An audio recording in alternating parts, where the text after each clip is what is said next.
আসসালামু আলাইকুম। আজকে আমি দেখাবো কিভাবে আপনারা রেস্টুরেন্টের মতো পারফেক্টলি চাইনিজ ভেজিটেবলটা রান্না করতে পারেন। আর এভাবে চাইনিজ ভেজিটেবলটা রান্না করে যারা ডায়েট করেন তারাও খেতে পারেন, আবার রাইসের সাথে পোলার সাথেও অনেক মজা করে খেতে পারেন। আর এই ভেজিটেবলটা রান্না করার জন্য আমি চুলায় পানি বসিয়ে দিয়েছি। পানিটা যখন এভাবে বলক চলে এসেছে, এখানে আমি পেঁপে দিয়ে দিয়েছি 1 কাপ, লাউ দিয়ে দিয়েছি 1 কাপ, বরবটি দিয়ে দিয়েছি 1 কাপ, আর গাজর দিয়ে দিয়েছি 1 কাপ। সবগুলো আমি এভাবে একটু মোটা করে কিউব করে কেটে নিয়েছি। আর এখানে আমি সামান্য পরিমাণ লবণ দিয়ে 2 মিনিটের মতো জাল করে নিব। এভাবে যখন একটু বলক চলে আসবে তখন আমি এখানে পাতাকপি কেটে রেখেছিলাম সেগুলো দিয়ে হালকা একটু নেড়ে দিব। আবার আমি 1 মিনিটের মতো জাল করে সবজিগুলো সেদ্ধ হয়ে গেছে, এখন আমি তুলে নিব।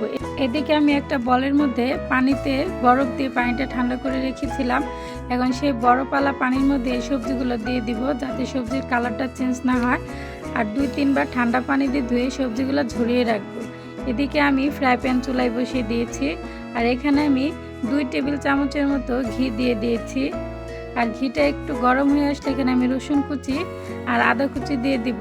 রসুন আর আদা কুচি দিয়ে একটু নেড়ে চেড়ে লাল করে ভেজে নেব। বেশি লাল করা যাবে না, হালকা লাল হয়ে আসলে এখানে আমি পেঁয়াজ কিউব করে কেটে রেখেছিলাম 1/2 কাপের মতো দিয়ে দিব।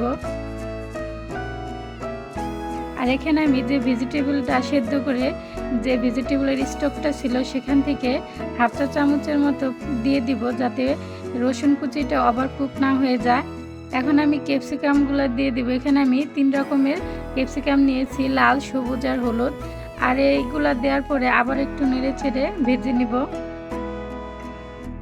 আর এই সবজিটা হাই হিটে রান্না করতে হবে আর তাড়াতাড়ি রান্না হয়ে যায়। এখন আমি সস দিয়ে দিব। এখানে আমি সয়া সস দিয়েছি 1 চামচ, ওয়েস্টার্ন সস দিয়েছি 1 চামচ, আর ফিশ সস দিয়েছি 1 চা চামচের মতো। আর এখানে আমি 1/2 চা চামচের মতো সাদা গোলমরিচের গুঁড়া দিয়ে দিব। আপনারা কালো গোলমরিচের গুঁড়াটাও দিতে পারেন। এখন আমি আবার একটু নেড়ে চেড়ে ভেজে নিব। আর আমি এদিকে 1 চা চামচের মতো কর্নফ্লাওয়ার নিয়ে গুলে নিব, পানি দিয়ে সাইডে রেখে দিব। এখন এই ক্যাপসিকামগুলো হালকা একটু ভাজা হওয়ার পরে আমি সেদ্ধ করে রাখা সবজিগুলো দিয়ে দিব। সবজিগুলো দেওয়ার পরে আবার আমি নেড়ে চেড়ে সবগুলো একসাথে মিক্স করে নিব। এভাবে আপনারা এই সবজিটা বাসায় রান্না করে খেয়ে আমাকে কমেন্ট করে জানাবেন কেমন হয়। আর আমার রেসিপিটা ভালো লাগলে আমার চ্যানেলটা সাবস্ক্রাইব করে দিবেন। এখন আমি 2টো কাঁচামরিচ ফালি করে রেখেছিলাম, সেই ফালিগুলো দিয়ে দিব। আর কর্নফ্লাওয়ার গুলে রেখেছিলাম সেই কর্নফ্লাওয়ারটাও দিয়ে দিব। আর ভেজিটেবলের যে স্টকটা ছিল সেখান থেকে আমি 1/2 কাপ পরিমাণ স্টক দিয়ে দিব। দিয়ে এখন সব সবজিগুলোর সাথে আমি একটু নেড়ে চেড়ে নিব। আর পুরো রান্নাটা হাই হিটে করতে হবে। এখন 2 মিনিটের মতো এভাবে আমি নেড়ে চেড়ে সবজিটা রান্না করে নেব। আর এখানে আমি 2 প্যাকেট ম্যাজিক মশলা দিয়ে দিয়েছি। এটা অপশনাল, আপনারা ইচ্ছা হলে দিতে পারেন আবার নাও দিতে পারেন, কিন্তু এই ম্যাজিক মশলাটা দেওয়াতে ভেজিটেবলের স্বাদটা বেশি বেড়ে যায়। আমার কাছে ভালো লাগে তাই আমি ম্যাজিক মশলাটা দেই। আমার ভেজিটেবল রান্নাটা হয়ে গেছে। খুব সহজে আপনারা এভাবে বাসায় রান্না করে নিতে পারবেন। এখন আমি এই ভেজিটেবলটা নামিয়ে একটা প্লেটে সার্ভ করে নিব। দেখেন কীরকম একটা ঘন হয়ে আসছে।